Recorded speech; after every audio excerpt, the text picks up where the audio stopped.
afternoon, ladies and gentlemen. It is going to be a great day. Not only is the sun shining, but this is what we have going on. Walking up to the house, coming in from work. Oh yes. Oh yes. Even the females in the audience can agree that there is no better feeling than walking up to your front steps with some goodies, staring back right at you. So we are just going to move these into the garage right now. We have to take a quick short trip, grab some essentials, and then we're going to get to unboxing all of the goodies. And I'm sure some of you can guess what they are. America.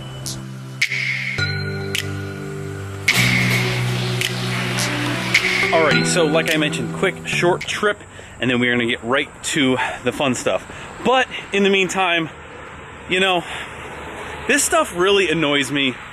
Like, I get it. That box was heavy. I get it. But look at what they did, because there were staples in the box. So what does he do? He just slides it across the nice refinished deck that we just got done not all that long ago. A little wear and tear here, but I mean, like, these are scratches. You know what it comes down to? People, and excuse my language, people just don't give a shit anymore. People just don't, they could care less about any of that. Not my house, who gives a, you know, whatever. Like, people are ridiculous. There's just not much you can do about it, and you can't let it ruin your day. So, it is what it is, and it sucks, but what are you gonna do?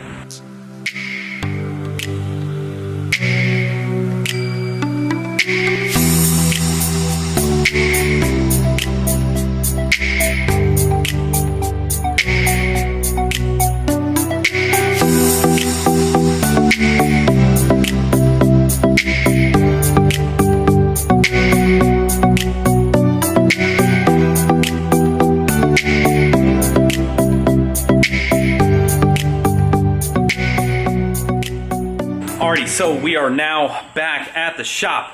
We needed to get some of these scuff pad things. The surface of the head is already obviously decked, machined, good, but we need to really clean up the block surface on the 12 valve before we put the head back on. And before we put the head back on, Greg also not only forgot the head gasket set, but he forgot another crucial piece that he wanted to order. So let me show you that.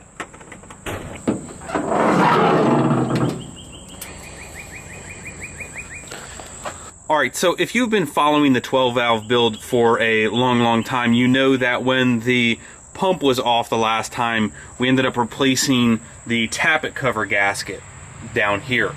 And that was because the pump was off. You can't really get to it without the pump being off, except for I think you can get to it with the head off, because without the shelf of the head, it's very accessible and very easily taken off. Now, last time I just got the gasket and put the factory tappet cover back on it because we were really in a time crunch, and I really just wanted to get it done instead of buying one of those nice billet tappet covers. Now, I totally also forgot that the new turbo, and yes, there is a new turbo. My phone is ringing now. Let's see who this is. Snap-on Ryan. Yo, buddy. What are you doing? Oh, okay. Did that stuff come in? Oh, that's right. You're not at work today. You slacking son of a gun. Alrighty guys, where were we? Someone just came and grabbed the steering wheel out of the POS Dodge. That's its official name now, the POS Dodge. Hopefully this thing is out of here soon. But what I was saying was, we have pretty much everything now to put the head back on. But Greg yet again forgot a crucial thing. Back before when we did the original tappet cover gasket, I really wanted a billet tappet cover, but we were in a little bit of a hurry. Anyway, the new charger for the first gen build, yes, there is a new charger. Go watch yesterday's video. There's a sneak peek of it at the end, so you'll be seeing that very soon. But if you want to see a sneak peek, go watch yesterday's video. Blah. So what I needed to do for that is I needed to get a V-band outlet for the compressor cover on that to make new charge pipes. And I get all that stuff usually from Keating Machine. So go check out Keating Machine fab supplies, stuff like that for doing twins and stuff like that. Keating Machine, awesome dudes out there. Really great prices, and pretty much everything's always in stock, and they get it out really quick. So you can't beat that. But while I was shopping there, of course, they sell billet tappet covers, and I'm like, you know what? I've been meaning to call sooner, and I probably should have called a week ago to get the tappet cover now, because the whole weekend plans, I can't put the head on and then then I'd have to pull the this is why builds and projects gets delayed, is because there's so many other things going on and you forget about little things here or there. And I'm the kind of person that if it's ordered and I want to do it, I'm not going to wait till next time to do it. I'm just going to hold off my plans now and do it now. So unfortunately, the big plans of getting this thing running again. But anyway, we have more than enough projects going on for content for you guys for the weekend, so I'm not worried about that. But I would love to get this truck up and running soon. But there is one snafu. I'm sure there'll be plenty more. But anyway, let's get to the parts in the garage. The first one, I'm sure you're going to be able to guess right off the bat what it is.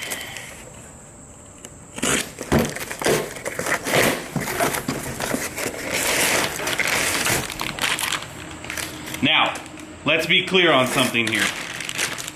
The only thing out of that glow shift box was this pillar mount. Now, let me explain why this is what it is. So through my interwebs research, I would never order glow shift gauges. I'm sorry, but I'm just an ISPRO fan through and through. That's all I ever run. So we may or may not have ISPRO gauges coming for this old 12 leaker. So the only really pod options for this truck are really, if you wanted to do two, it's not a full pillar. So I wanted a full pillar, which you can only get in triple mounts. I know they make stuff for the top of the dash here. Let's just hop in there. We haven't even sat in this guy for a while. So, of course, as soon as I pop the door open, flying insects want to come in here. So, if you get a two-pillar pod, it really just attaches to the side here, which the other one still might, but it only comes up halfway, and you still end up seeing that whole entire halfway piece. So I'm not a fan of how that looks. So we went with a full pillar. I know they do make those nice pods that come up on your dash, but my only thing about those is the wire, they just have you kind of dangle or screw or go in here. I mean, I'm sure I could hide it, but I mean, we're going to cross that bridge when we get to it. I have a couple other ideas for gauges, but in that box was only a pillar pod. That's about it.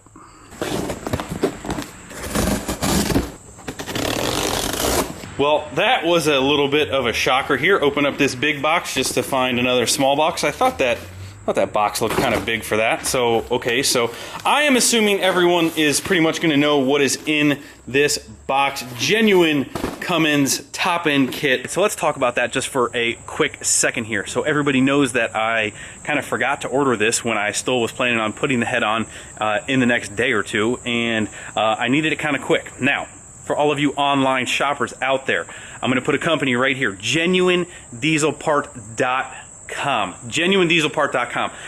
Best awesome online service. So all of your factory Cummins, PowerStroke, Duramax filters, common parts, you know, for your Fords that break down a lot. I'm just kidding. Don't take that too personally. All of the common Cummins parts, front mains, top end kits, head gaskets, stuff like that. So if you are an online shopper and you are looking for the best one-stop shop, bookmark that website now. Do it in your computer, bookmark that site so you can go back to it.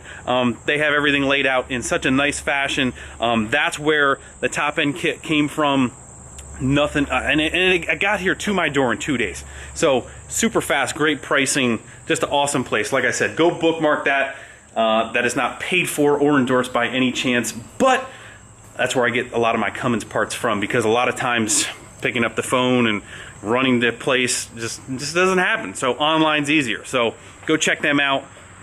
Do it. Greg A approved. Go do that.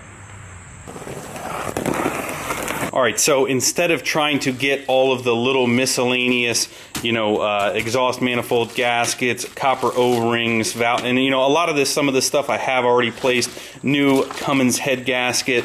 A lot of this stuff I will have extras of, but that's okay because I am sure that this is not going to be the last time this thing is apart. So this stuff is always good to have. So well worth the investment just to get a whole top end kit or a bottom end kit, whatever you're going to do. So on to the big mama that scratched the front porch. What could possibly be in this massive big crate? Leave a comment below before you watch this and see if you can tell what it is. Would you just look at that beauty? Holy smokes, my goodness. As you know, we have been looking for a intercooler, and the factory ones that we have found just have had, slight pinholes here or there, and I just kind of got tired of dealing with that, looking for like a good factory one. We just went ahead and bought a new one. We just kind of sucked it up. It is what it is. So that is what we got. We got a 2nd gen intercooler for the 1st gen. This thing is just going to look insanely awesome. So big thick core. This should really help with EGT's, actually the same intercooler, well, not the same brand intercooler that I run in the race truck, and that thing makes over 100 pounds. So hopefully we have just as good of luck with the 2nd gen one here, which I don't believe we should have any problems. So that is gonna look badass.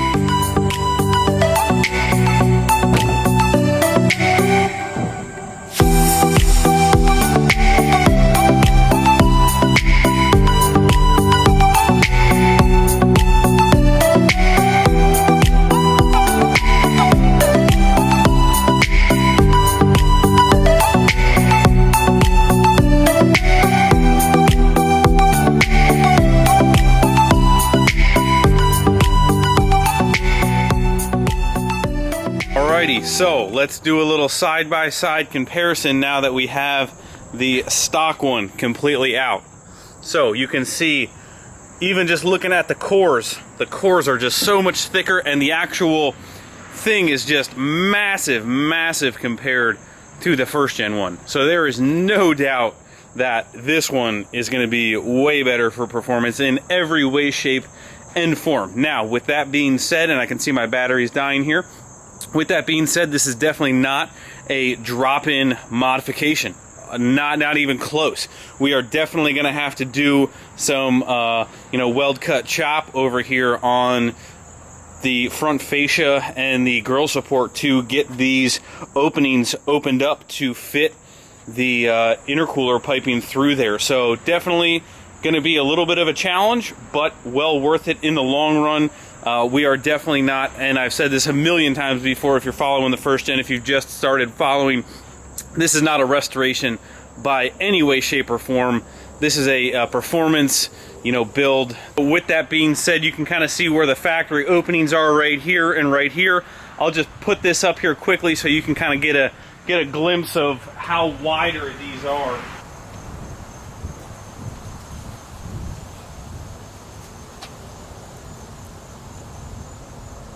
So you can see that the openings have to get opened up quite a bit more, which I'm okay with because it's just going to be that much more awesome in the long run. So now what we are probably going to do is make a cardboard template.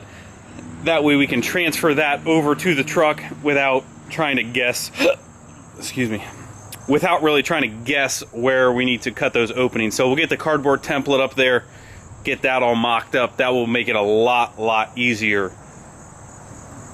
Measure twice, cut once, as they say. So, not that cutting cardboard is the most interesting thing in the world, but the cardboard template is cut out.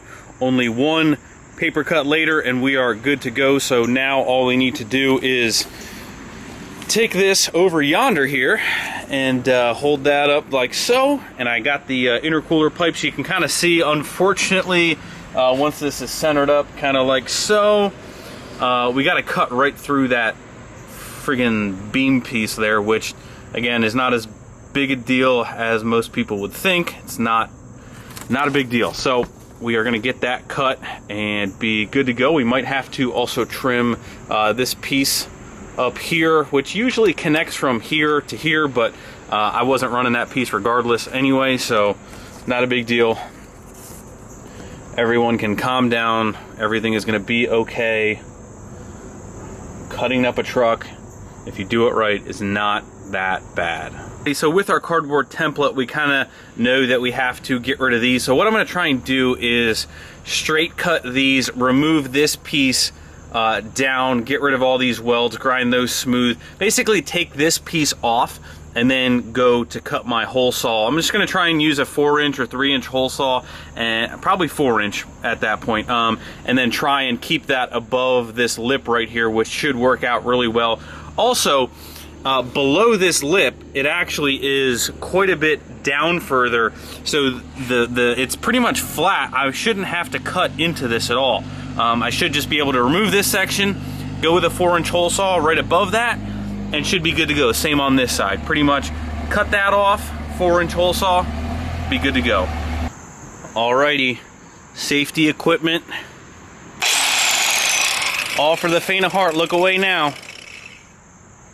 Oh no, she'll never be the same.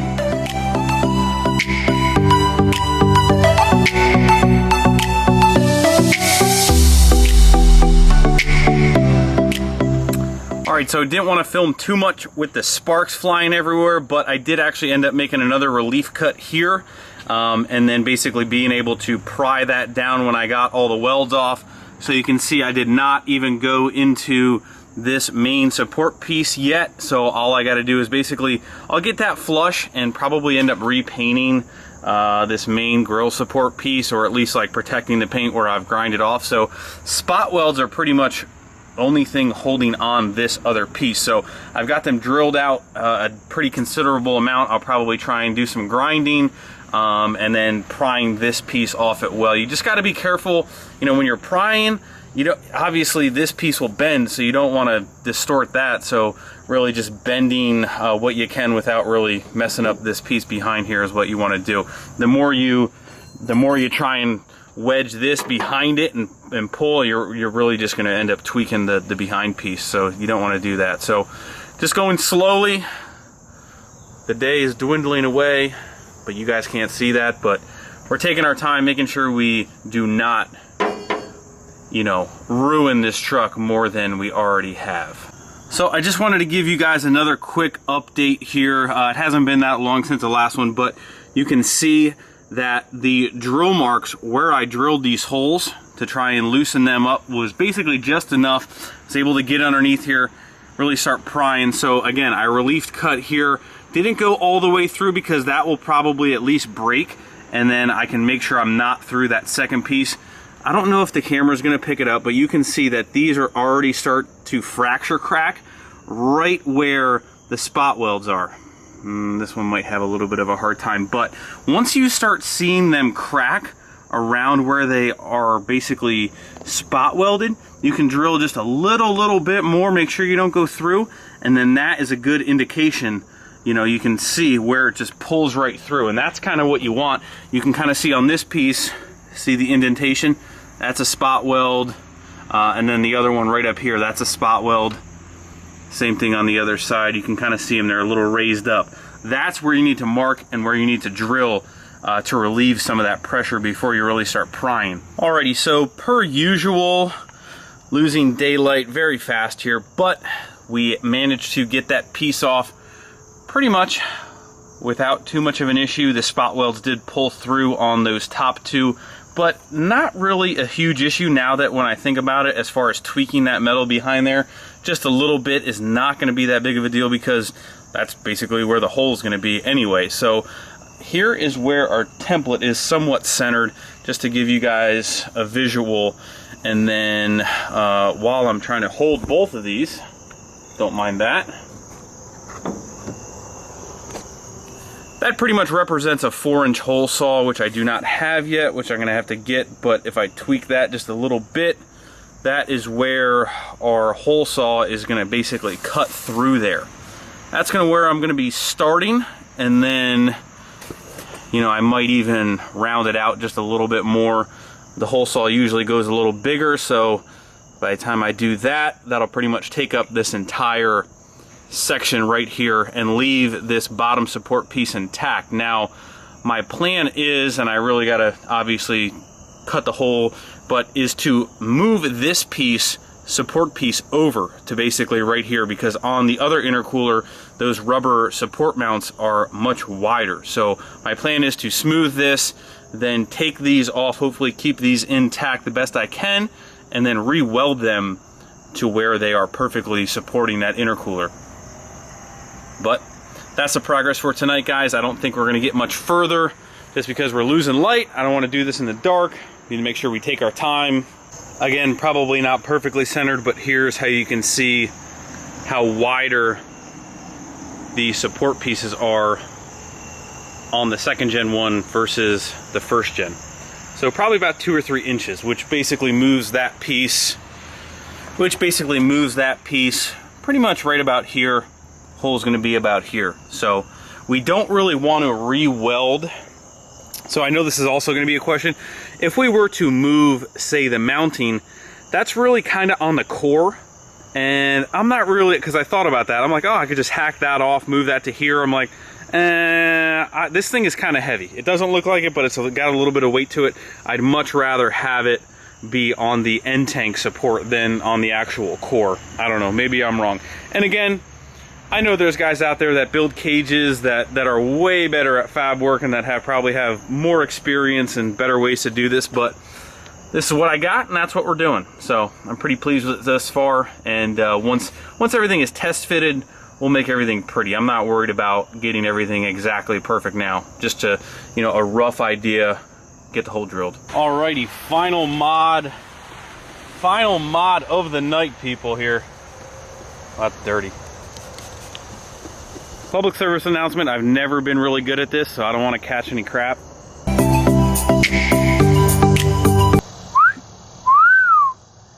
Be on the lookout very soon. New Wrenchworks stickers on the website. Plenty of different colors coming very soon. Stay tuned. I'll let you guys know when they are live. But that is going to be a new updated design. Possibly with the old stuff. Possibly we're just going to switch to these. Let me know what you guys think. Leave a comment below. Let me know what color you guys are interested in. We'll go from there. Thanks, guys. Guys and girls, that is going to do it for this video. Thank you guys so much for watching. The first gen build is just getting started. It is about to get crazy. Tomorrow's video, I am hoping to reveal the fuel and air setup to go along with some of the other modifications that I just released to you guys. So stay tuned for that. Make sure you come back for tomorrow's video. Thank you guys. I will see you guys tomorrow. Hit that like button before you leave. Subscribe if you have not already. See you.